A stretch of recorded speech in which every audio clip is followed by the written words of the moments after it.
Montenegro is officially the most beautiful country in Europe. Dr. Aleksandra Gardašević Slavoljica is the General Director of Tourism Developing Policies in the Government of Montenegro, a World Tourism Hero, and a World Tourism Network board member. As a tourism director for the new government of the Republic of Montenegro, she declared Montenegro the most beautiful country in Europe. The Tourism and Society think tank wanted to know more about Aleksandra's position. The think tank comprises professional experts in different areas of tourism and society, regardless of the corporate and institutional positions they represent. The Tourism Society think tank just interviewed Aleksandra. Ms. Aleksandra Gardašević Slavoljica holds a doctoral degree in marketing, corporate communications, and HR. She is an expert in the tourism and travel industry with a strong background in economics. She graduated in economics and business management at the University of Montenegro. Further, she studied at the University of Montenegro in cooperation with Eastern Washington University, Washington, D.C., USA, gaining a master's degree. As a final, she completed a doctorate in Belgrade, Serbia. She became a worldwide known expert in the recovery of tourism and aviation during COVID-19. She was even awarded by WTN as a tourism hero for her achievements during that demanding time.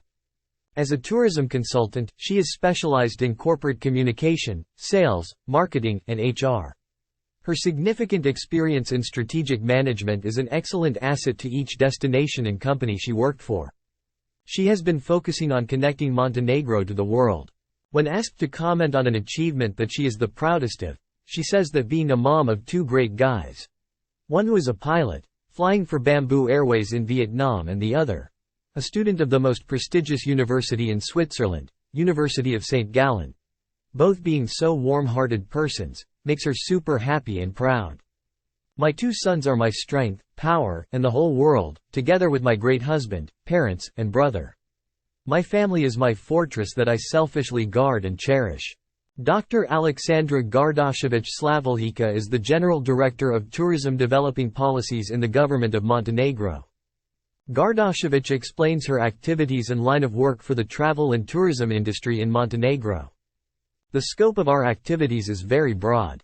Just name it, I am sure we have it on our activity list.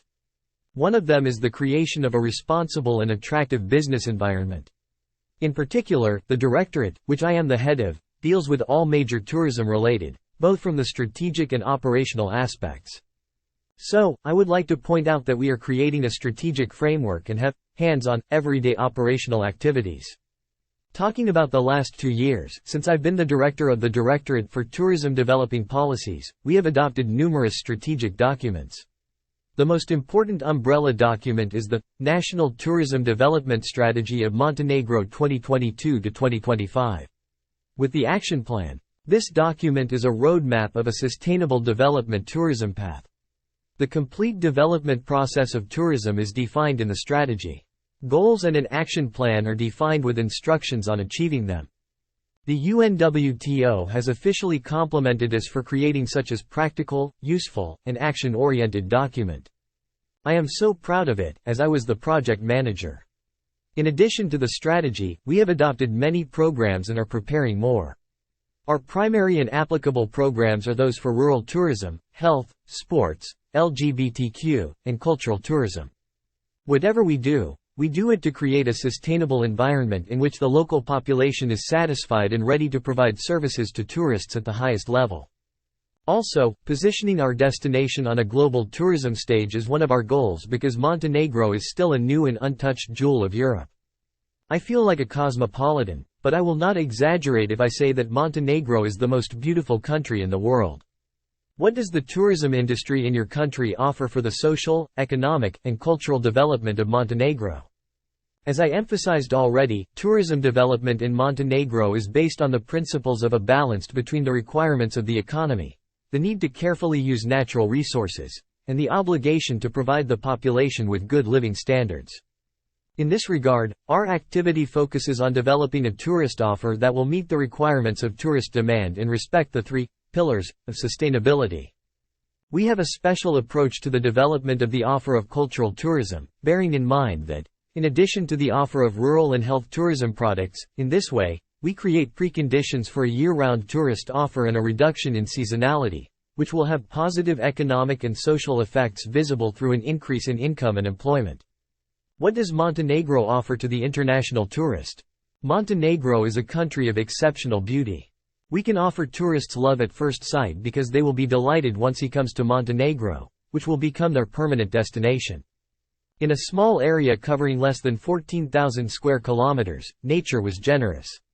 In just one day, it is possible to stay on the beach, swim in the sea, and then reach the mountaintops and breathe fresh air. There are periods of the year, sometimes in April, when you can ski in the snow and swim in the sea on the same day. So, our offer is very diversified in terms of space, activities, accommodation capacities.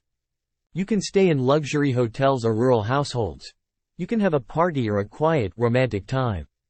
Just make a wish, and it will come true in Montenegro. What are the main challenges facing tourism in Montenegro?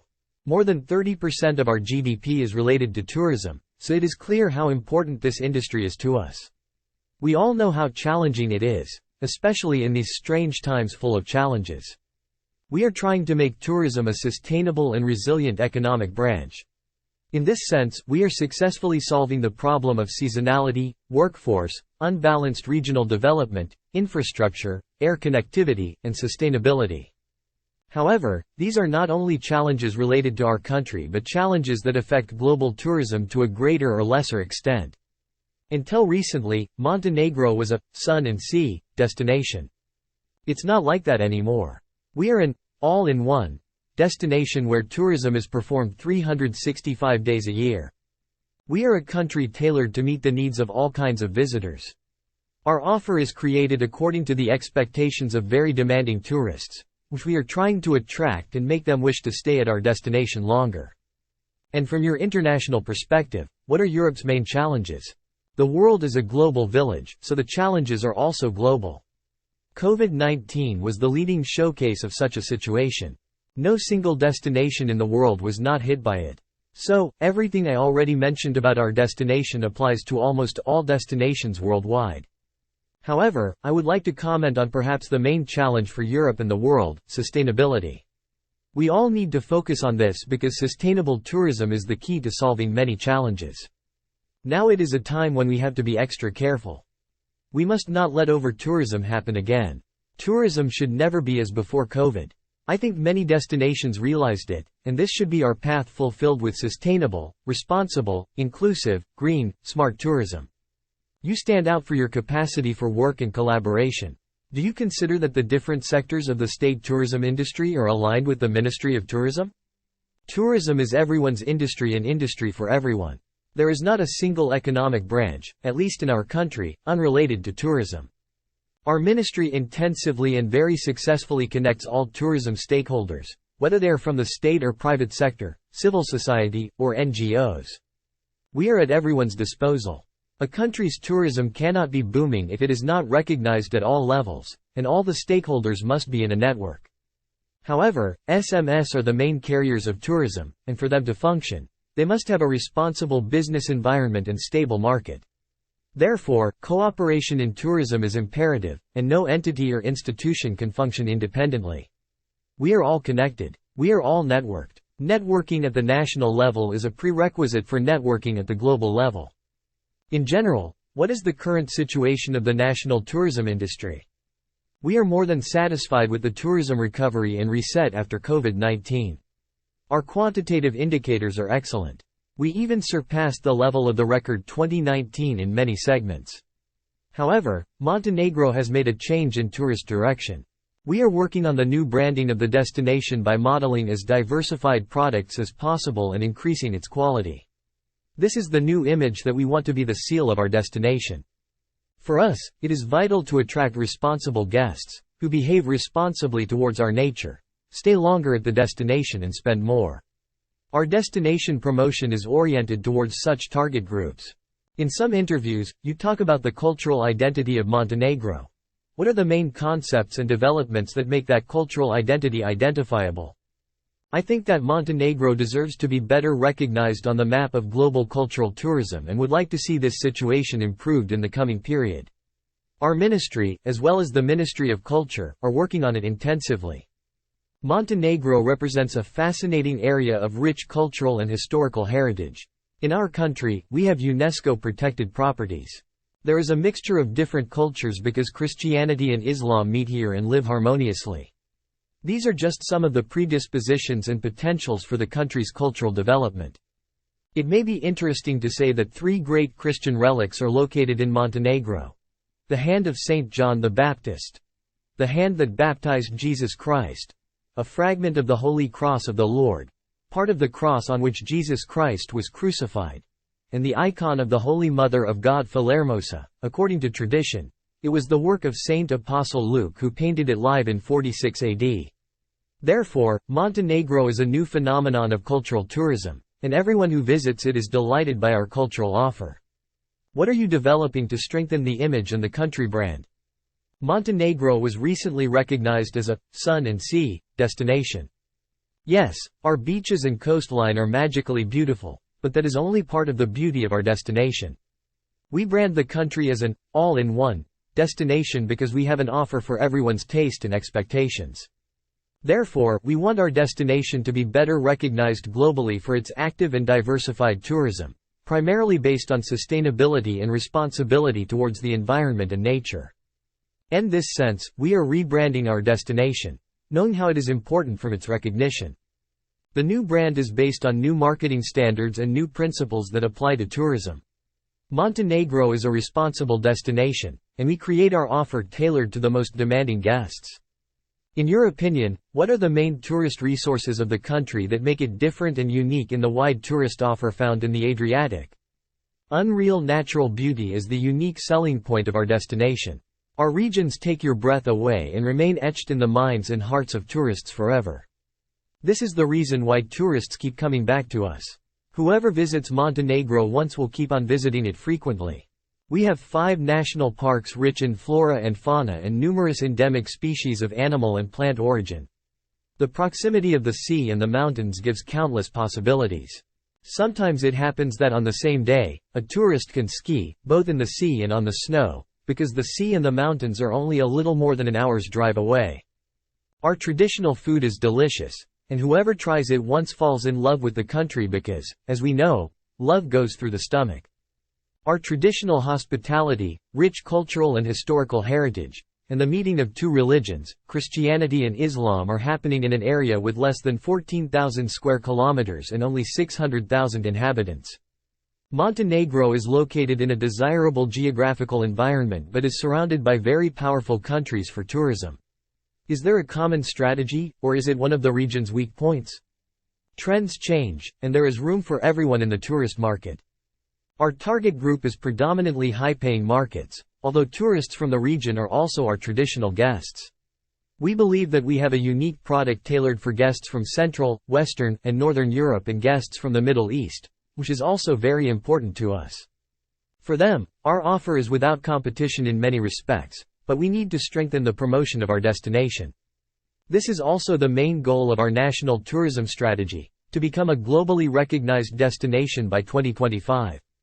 However, I must highlight our plans to promote the offer in distant markets, such as China and Canada, together with countries from the region. For tourists from these parts of the world, visiting the Balkans is most probably a once-in-a-lifetime experience. They generally want to visit several countries during a single trip. In this sense, we create regional package arrangements. However, modern tourism is all about sharing. It is oriented towards sharing knowledge, good practices, and experiences because that is the only way to make the industry strong, resilient, and responsible. Let us know an essential place to visit in your country. I don't think I can answer this question. Montenegro is a special place as a whole. Montenegro deserves to be visited and every corner of it to be discovered. Inevitably, one should visit the coastal towns such as Ulcinj, Budva, Kotor, Tivat, Herceg Novi, the capital Podgorica, Cetinje, then Kolasin and Zabiak in the northern region. One should go rafting on the Terre of Europe, the river Tara, go down the serpentines from Cetinje via Njegusi to Kotor, the gondola cable car from Lovgen to Kotor will be in operation soon, visit our hiking trails that leave you breathless.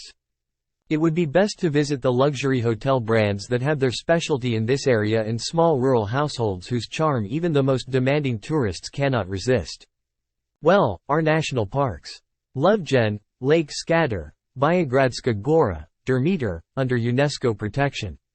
The possibilities are endless. And a flavor that will surprise us? You're asking me difficult questions again. So let me ask you, too. Would you like to feel love at first sight? Montenegro is a surprise in itself. It is an unexplored gem of Europe, and I promise when you visit it, love at first sight will happen to you. Trust me. So, Montenegro is waiting to be explored.